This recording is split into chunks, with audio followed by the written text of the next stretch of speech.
Boa noite a todos. Boa noite.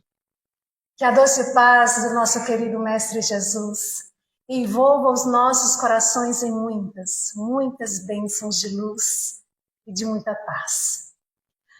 Antes de tudo, eu queria dizer para vocês que eu estava com a saudade danada de estar aqui participando da divulgação da doutrina espírita através das palestras.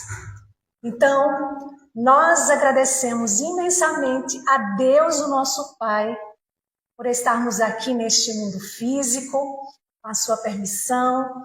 Agradecemos ao nosso Mestre Jesus, pelo Consolador prometido, a doutrina dos Espíritos, que tanto nos oferece os recursos para que possamos investir em nossa melhoria íntima, para que possamos investir no progresso nosso e da humanidade.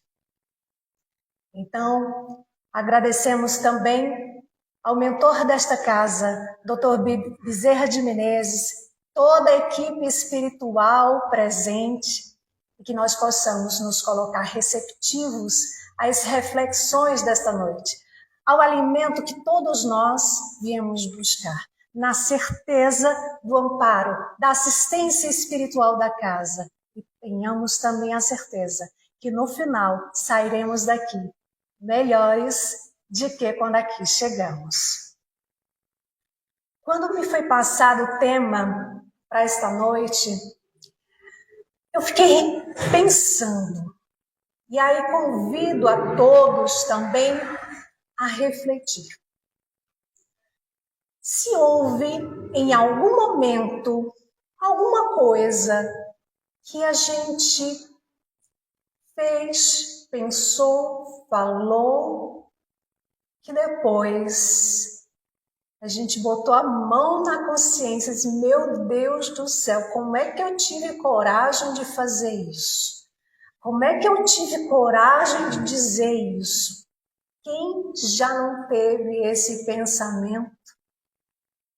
De lembrar de algo que fez, que falou, que pensou, que desejou e depois se arrependeu. Então, falando sobre o arrependimento, ele surge naquele momento em que o nosso coração se encontra inquieto, por alguma lembrança que nos chega, por alguma imagem que chega em nossa mente. E a gente, na hora, desejava uma borracha imensa para apagar. Meu Deus do céu! Mas vejam bem, que nós temos um Pai maravilhoso, que nos ama infinitamente e que nos deu a bênção do esquecimento do passado, para que nós pudéssemos focar no dia de hoje, no presente. Mas o arrependimento, ela é uma emoção ruim ou boa? Sentir-se arrependido é bom ou é ruim? O que vocês acham? É bom? É bom? O arrependimento depende? Pois bem, o arrependimento sincero é uma emoção saudável. Por quê? Porque ela nos impulsiona a nos colocarmos no caminho do crescimento. A olhar para aquele erro e dizer, eu não quero mais cometer o mesmo erro. O que é que eu tenho que fazer? Então, ela nos provoca uma mudança. Então, por isso que o arrependimento é uma emoção saudável. Quando a gente vai à Revista Espírita, julho de 1863, Dissertações Espíritas, vamos encontrar o seguinte esclarecimento aos nossos corações. Purificando o arrependimento é um sofrimento benéfico, fecundo. Purificando o arrependimento é um sofrimento fecundo. Porque quando a gente sinceramente se arrepende de algo, a gente se coloca no caminho da mudança. Então, se a gente não tivesse cometido o erro e se arrependesse sinceramente, a gente não ia aprender com os erros. Por isso que é um grande benefício. Madalena, a equivocada, ao encontrar Jesus, ela é tocada em seu coração, despertada para a vontade firme e sincera de mudar. Ela se arrepende sinceramente e ela agora procura ouvir o Mestre com o coração. Ela se esforça para seguir agora em uma nova caminhada. E Emmanuel vai até nos dizer no livro Caminho, Verdade e Vida que Madalena, a ex-obsidiada, é o maior exemplo de transformação. Então, quando eu me vejo diante de uma coisa que a minha consciência já me diz que eu não deveria ter feito, nos coloquemos na posição do arrependimento sincero e busquemos um caminho para melhorar, para quitar aquele débito que adquirimos com o erro, com a infração às leis divinas, com um crime cometido. Dito isto, nós vamos agora para o tema desta noite, que está no livro O Céu e o Inferno ou a Justiça Divina. E esse é um livro que tem a sua publicação no dia 1º de agosto de 1865. Significa dizer que este ano completou 160 anos. E na primeira parte, são 2 partes, na primeira parte, Kardec, ele apresenta ali toda a passagem da vida, todo o esclarecimento acerca da passagem da vida corporal para a vida espiritual, vai esclarecer sobre as penas eternas, céu e inferno, que são estados de nossa consciência, vai também nos esclarecer acerca de demônios, de anjos, enfim. E na segunda parte, Kardec, ele apresenta exemplos de almas durante e após a morte física. Pois bem, nós vamos encontrar exemplos de espíritos felizes, exemplos de espíritos sofredores, espíritos em estado mediano, suicidas. E no capítulo 6, nós vamos encontrar criminosos arrependidos. E o espírito do qual nós vamos falar um pouco esta noite é o quinto. O quinto espírito é o último caso deste capítulo, que é o espírito de Jacques Latour. E qual é a diferença desse espírito para o espírito anterior de Castanhaldari? É que o espírito de Castanhaldari, ele teve o seu arrependimento tardio e, consequentemente, a sua pena foi mais longa, foi quase que material.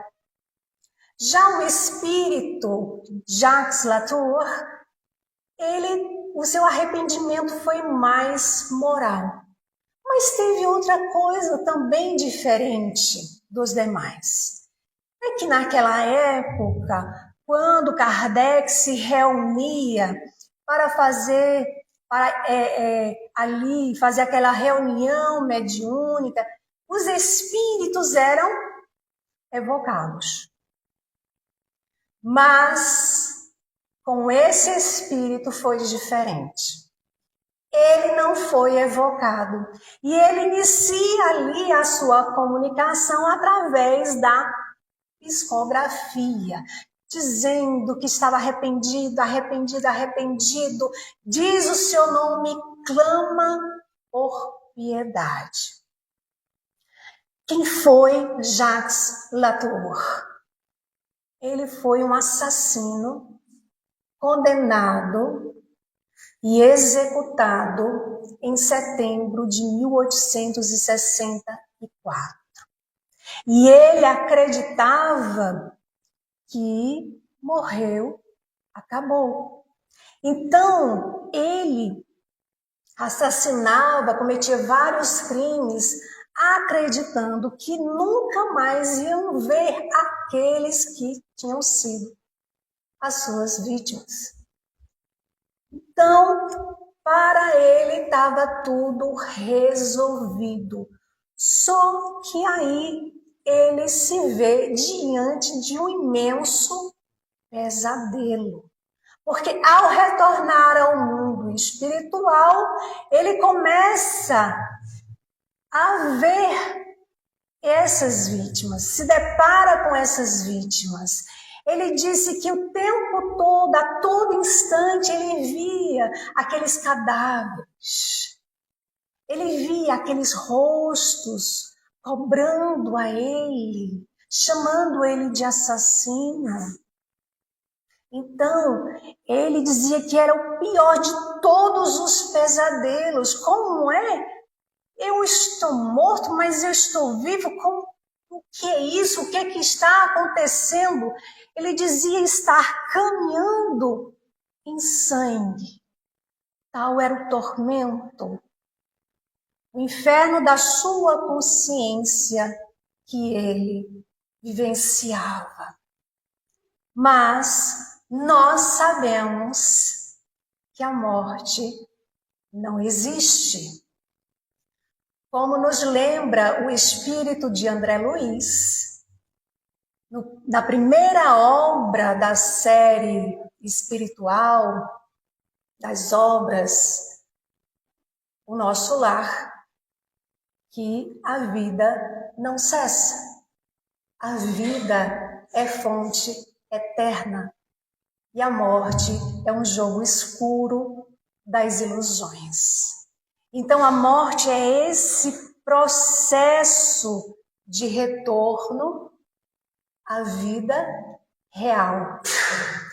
Muitos acreditam que a vida real é essa que nos proporciona, que oferece os prazeres do mundo, o ter coisas, o ter uma casa, uma mansão, o ter carros, o ter títulos, isso e aquilo outro.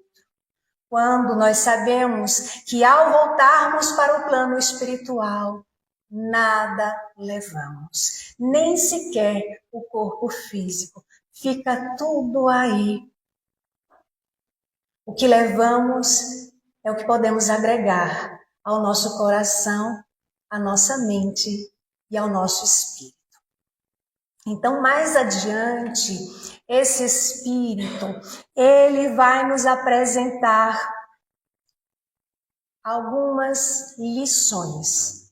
Como assim? Como é que pode um espírito criminoso, assassino, nos apresentar lições? Exatamente, meus irmãos. Porque é essa a proposta dos livros da codificação, do Pentateuco. Temos o livro dos Espíritos, que é o primeiro, depois em seguida o livro dos Médiuns, o Evangelho segundo o Espiritismo, o livro O Céu e o Inferno e o livro A Gênese.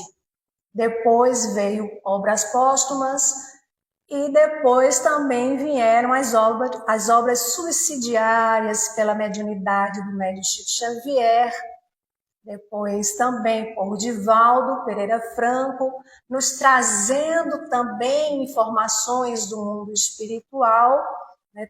Como já falamos aí, a série André Luiz, que não são revistas de fofocas, são casos, histórias reais que aconteceram para a gente ler, estudar, refletir sobre cada uma delas, trazer para nós. E aí o nosso querido Divaldo, que esse ano retornou ao plano espiritual, nos trouxe várias outras obras ditadas pelo espírito Manuel Filomeno de Miranda, Humberto de Campos, Joana de Ângeles, Amélia Rodrigues. Então nós temos um material gigantesco, meus irmãos, para nós investirmos no estudo de forma sincera, disciplinada e com o coração. E assim, nós fomos convidados a extrair lição dessa comunicação do Jacques Latour. Porque ele começa dizendo assim: se os homens soubessem o que há além da vida, saberiam o quanto custa fazer o mal. E aí não haveriam mais criminosos nem assassinos. Vejam bem, ele está a nos dizer: se soubéssemos, ou seja, se todos tivessem a compreensão. Como é que a gente consegue a compreensão? O entendimento através do estudo. Porque o estudo, ele dilata, ele amplia a nossa visão. Aquele que acha que a vida é aquela que inicia no berço e termina no túmulo e depois ou céu ou inferno, é a visão materialista. E ele vem nos convidar a refletir: se os homens soubessem o que há além da vida, saberiam o quanto custa fazer o mal. Então, o conhecimento nos liberta do estado da ignorância, nos liberta dessa prisão que o mundo material convida o tempo todo, onde nós somos convidados a entender a importância, sim, de estar no mundo físico, mas não ser do mundo físico. Entender que nós não precisamos de muito, precisamos do necessário. Os Espíritos deixam muito claro na questão 922 de O Livro dos Espíritos, quando Kardec pergunta acerca da medida de felicidade. E os benfeitores respondem que para a vida material é a posse do necessário. E para a vida moral é a consciência tranquila e a fé no futuro. A consciência tranquila de que eu estou me esforçando para me melhorar, que eu estou me esforçando para fazer o bem, que eu estou me esforçando para adquirir virtudes através do exercício diário, de ser mais paciente, de ser mais indulgente, de perdoar as ofensas, ou seja, de exercitar a caridade no sentido da palavra como a entendia Jesus. Também outra questão de O Livro dos Espíritos, 886. Benevolência para com todos, indulgência para com as imperfeições alheias, perdão das ofensas. Essa é a maior caridade que podemos oferecer para nós, quando a gente exercita com o outro, quando a gente compreende que o outro está na mesma jornada que nós, que o outro está aqui neste planeta escola, onde todos nós somos aprendizes, para aprendermos e para ajudarmos uns aos outros. Então, o conhecimento nos tira daquela visão que o mal, ele foi criado por Deus. Deus quis assim. Deus permite, Deus quis assim e eu não posso fazer nada. Vamos refletir. Deus, o nosso Pai, que nos criou, que é perfeito, que todas as suas obras são perfeitas. Se a gente lembrar da perfeição que é Deus, que Ele não faz nada imperfeito, que tudo que Ele faz é perfeito, e se somos a sua criação, nós também fomos criados perfeitos. Concordam? Se somos sua criação e tudo que Ele cria é perfeito, quem criou o mal? Adivinhe. Nós, com as nossas escolhas equivocadas, criamos o mal. Quando nos afastamos das leis divinas que Ele, o nosso Pai, colocou em nossa consciência. Deus está em nós, nós somos centelhas divinas. Então, Ele nos dá o livre-arbítrio para que possamos contribuir no progresso. Temos Jesus, o co-criador em plano maior, o administrador, o governador do nosso planeta, e Deus é tão maravilhoso que Ele enviou o seu Filho mais amado para habitar entre nós, o Espírito puro de Jesus, para nos servir de guia e modelo, porque nós podemos ser co-criadores em plano menor. Então, seguindo o exemplo de Jesus, o que devemos fazer é nos colocarmos no trabalho com Jesus. Continuar nesse trabalho de cocriação em plano menor. Essa é a proposta que nós recebemos. Porém, como o mundo oferece tantas coisas que os olhos brilham, que desejam, a gente acaba meio que se equivocando. Jacques Latour, ele era muito materialista, tinha a visão dele limitada, estava ali sinceramente arrependido. Ele dizia que o tempo todo chegava aquelas imagens na sua mente, acusando ele. Então, quem era que julgava ele?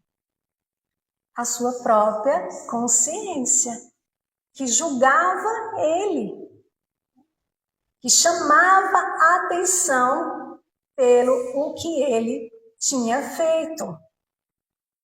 Quando a gente volta no Livro dos Espíritos, na questão 835, os benfeitores também vão nos lembrar que a consciência é um pensamento interior. A consciência é um pensamento interior que pertence ao homem, assim como todos os outros pensamentos. A todo instante nós somos bombardeados por diversos pensamentos. Pensamentos bons, pensamentos não tão bons, né? Pensamentos que vêm e a gente diz, meu Deus do céu, de onde vem isso? Eu já faço algo diferente hoje. Né? Quando vem um pensamento, né? Eu digo, ops, dá licença. E assumo o comando e já muda a minha vibração, porque a gente tem que ter cuidado para a gente não alimentar os pensamentos ruins. E dependendo da frequência que estamos sintonizando, porque nós somos como um rádio, e a gente sai ali sintonizando com a frequência que a gente, no íntimo, deseja. Então, o que é que nós estamos desejando? Quais são as ondas que nós estamos sintonizando? Qual é a frequência que nós estamos sintonizando? Porque funcionamos nossa mente como antenas, né? Então, a gente tem que ter cuidado.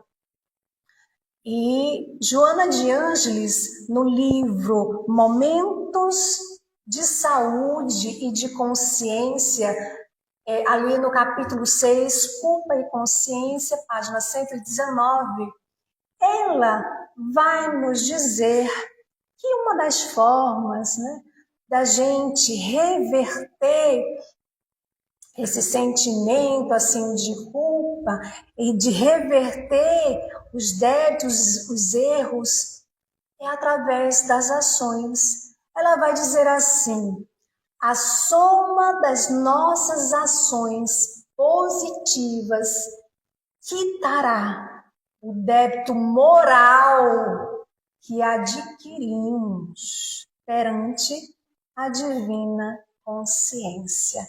Significa dizer que devemos arregaçar as mangas com vontade, nos colocarmos no trabalho do bem, né, desejando o bem, pensando no bem, porque a soma daquilo que pensamos, que desejamos, que falamos, que fazemos, ela vai processando ali nossa consciência como se fosse uma contabilidade, uma soma de contabilidade, e a gente vai diminuindo o nosso débito paulatinamente à medida que vamos fazendo o bem. Então, quanto mais nos dedicarmos ao bem, mais bem a nós fazemos, né? O bem que fizermos, não tenhamos dúvida, elimina o mal que fizemos. Então, aqui é importante a gente também trazer o sentimento de culpa que esse espírito se encontrava. Nós devemos ter um cuidado para a gente não ficar preso ao sentimento de culpa, porque o que é que aprendemos? Que os erros, eles constituem ali oportunidades através das experiências para futuras condutas. Quando dizemos aprendemos com os erros, é verdade. Quando temos a firme vontade de aprender, aqueles erros nos servem de experiências, para a gente não cair em novas armadilhas. Mas é importante a gente não ficar preso ao sentimento de culpa, porque é o seguinte, o arrependimento, como dissemos logo no início, ela é uma emoção saudável, porque ela nos impulsiona ao crescimento e à mudança, do arrependimento sincero, que é diferente do remorso, porque o remorso, ele é tóxico, ele leva ao sentimento de culpa, ao desespero, ao comodismo. Ah, é assim mesmo, eu sofro porque eu fiz muita besteira, eu mereço sofrer. Deus quis assim. Que Deus quis assim o quê? Deus quer a nossa felicidade. Ele só respeita o resultado daquilo que vamos colhendo, que foram consequências de nossas ações. Mas Ele quer a nossa felicidade. Tanto é que Ele nos dá o livre-arbítrio. Tanto para a gente fazer escolhas certas, que é aquela que nos aproxima de suas leis, quando naquele momento em que a gente cai, a gente possa rapidamente se levantar através de uma nova conduta, de uma nova ação. Então, Jacques Latour, ele estava assim muito arrependido e ele estava focando naquele momento, na oportunidade que ele estava tendo de ser ali observado. Então, ele clamava por orações. Ele ali estava humildemente dizendo: eu preciso de ajuda. Me ajudem. Eu reconheço os meus erros. Ele clamava por piedade. E é importante, meus irmãos, estarmos atentos às orações, incluir os nossos irmãos que sofrem, que fazem sofrer, sejam eles ligados a nós ou não. Não só encarnados, mas também os nossos irmãos desencarnados. Os nossos inimigos do passado que nos acompanham, que a gente não sabe, mas a gente sente. A gente sente quando a vibração não está boa, não é? Então, orar por esses nossos irmãos. Lembrando que Deus, ele pede ao filho culpado que se arrependa sinceramente. E ele nos oferece um meio da gente corrigir. Um meio para todos nós, que é através da reencarnação. Quando a gente volta ao Livro dos Espíritos, ali na questão 132, os benfeitores vão falar do objetivo da encarnação, que Deus impõe a encarnação com o objetivo de nos fazer chegar à perfeição, que é a felicidade. Mas para isso, eles deixam claro, é preciso sofrer todas as vicissitudes da existência corporal. Passar pelas experiências, sabe as experiências de provas e de expiações? Então, são essas. Né? Nós falamos muito de provas, nós estamos no mundo de provas e expiações. E eu acho muito interessante porque no livro O Consolador, na questão 246, o Espírito Emmanuel, ele tem uma maneira muito carinhosa, né, de esclarecer sobre a provação e a expiação. Ele vai nos dizer, sobretudo, que a provação é a luta, vejam bem, é ele que está dizendo, tá? Qualquer coisa vocês reclamem com ele. Ele vai dizer o seguinte, que a aprovação é a luta que ensina ao discípulo rebelde e preguiçoso a estrada do trabalho e da edificação espiritual. Então, de uma forma muito carinhosa, vocês perceberam, eles chamam a gente de rebelde e de preguiçoso. E sabe que ele está certo? Porque enquanto a gente estiver teimando por conta do nosso orgulho, por conta do nosso egoísmo, eu não tenho egoísmo, não. Eu não sou uma pessoa egoísta, tá certo? Então vamos lá, volta lá na leitura do Evangelho segundo o Espiritismo, capítulo 11, item 11. Nós vamos encontrar ali uma mensagem, as Instruções dos Espíritos, que é uma mensagem compartilhada pelo Espírito Emmanuel e pelo Espírito Pascal, que Emmanuel deixa muito claro que o egoísmo é um monstro devorador de todas as inteligências, né? O causador de todas as misérias. E aí Pascal, para completar ali a mensagem, ele fala da importância da gente reconhecer esse monstrinho, ele fala assim, esse monstrinho devorador dentro de nós, através das pequenas atitudes que nós temos e que nós não percebemos que estamos sendo egoístas. Já é o primeiro passo para entrarmos nesse caminho de mudança, de transformação. E aí, Kardec vai falar, né, que esse espírito, Jacques Latour, a duração do seu sofrimento estava nas mãos dele.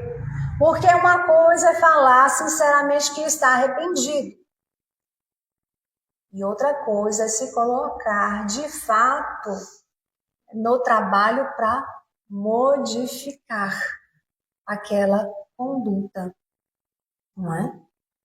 Então, Jacques Latour, eu vou perguntar a vocês. Vocês acham que esse assassino, criminoso, muito arrependido, ele era um espírito mau? O que vocês acham? Sim? Não? Não. Ele não era um espírito mau. Uma vez que ele tinha se arrependido sinceramente, ele não era mais um espírito mau, e sim um espírito infeliz. Aquele que é mau permanece no mal. Agora eu vou pedir para vocês pensar, não precisa falar. Pensar em alguém que vocês já ouviram falar ou que conhece que é mau, mas é muito mau. Pois é, esse aí também um dia despertará para o amor, para o perdão, para a alegria de viver. Sabe por quê? Porque Deus não abandona a nenhum dos seus filhos. Jesus disse: eu sou o bom pastor, conheço as minhas ovelhas. Jesus, ali diante de Públio Lentulus, aquele senador orgulhoso, egoísta, via ali Emmanuel na sua frente. Ele olha para cada um de nós, sabe o que passa em nosso coração e nos enxerga muito mais além. Ele, ao encontrar Saulo, ele sabia o que se passava em seu coração. Ele conhecia o seu vaso escolhido. E aí depois do encontro do mestre ali, às portas de Damasco, lá na frente nós vamos ver no livro Paulo e Estevão. Quem não leu, por favor, leia, releia essa obra extraordinária. E que há um momento que Saulo procura o seu professor, o seu mestre, Gamaliel. E ele segue à risca o conselho desse velhinho Gamaliel ali dizer: oh, meu filho, é indispensável simplificar a vida e recomeçar a luta. Trazendo para nós como a gente complica as coisas às vezes, não é não? Precisamos simplificar o nosso dia a dia, a nossa vida, para recomeçar a luta diária. E ele diz mais: oh, meu filho, é indispensável vencer os obstáculos e seguir a marcha com humildade, na solidão do novo caminho. É preciso, trazendo para nós, parar de ficar colocando obstáculo. Eu não estudo. Eu queria muito estudar, mas eu não tenho tempo. Na verdade, minha vida é tão corrida que eu acordo de manhã e só quando eu saio me lembro que eu esqueci de orar. Cuidemos das nossas prioridades. enquanto aqui estamos. Mas Gamaliel ainda diz assim a Saulo: meu filho, olha, em qualquer situação, lembra do Cristo e segue adiante. Não importa o que vão falar de você, deixar de falar, segue adiante. Porque Jesus venceu tudo isso. Jesus nos ensinou ao falar: no mundo tereis aflições, mas tem de bom ânimo, eu venci o mundo. Como a nos dizer que podemos sim vencer o nosso mundo íntimo, vencer as nossas dificuldades, vencer os nossos medos, vencer as nossas complicações, se nos colocarmos na caminhada com vontade firme e sincera, se nos colocarmos com bom ânimo, resignados, confiantes, nós podemos vencer. Segundo os Espíritos, precisamos apenas de um pouquinho de vontade, não é? E aí, Saulo segue, vai para o deserto de Dan, e ali é acolhido por um casal, Áquila e Prisca, que acolhe ele com muito carinho. Áquila e Prisca haviam saído de Jerusalém, fugindo das perseguições aos cristãos. Adivinhe quem era o perseguidor? Aquele que estava sendo acolhido. Mas eles não sabiam. Mas Saulo viu ali diante de uma grande oportunidade. Abraçava ali aquela bênção. O que aconteceu, eu não vou contar de propósito para vocês lerem.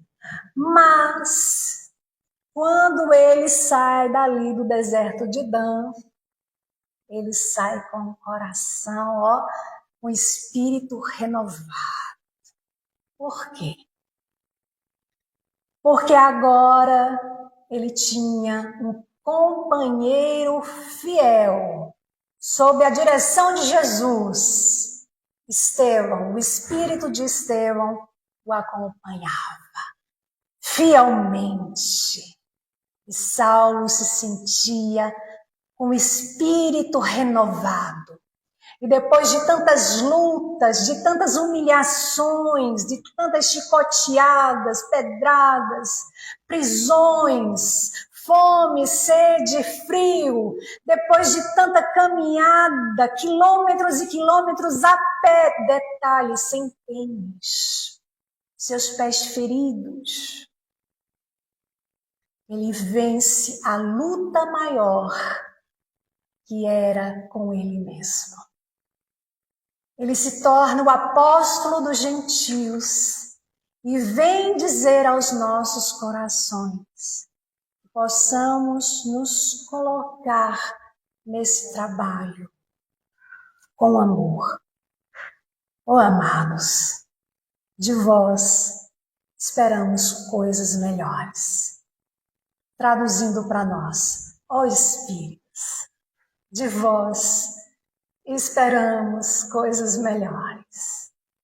Então, ele nos traz a importância de nos colocarmos no trabalho do bem, no trabalho de nossa renovação interior, orando pelos nossos irmãos também desencarnados, são nossos irmãos,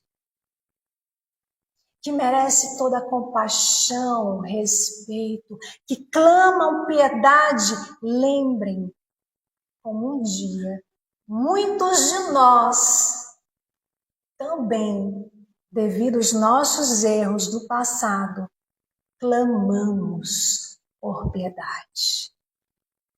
Não julguemos, nos coloquemos no trabalho, hoje, agora e sempre com Jesus e Kardec, Gratidão imensa a todos, a essa oportunidade de retorno.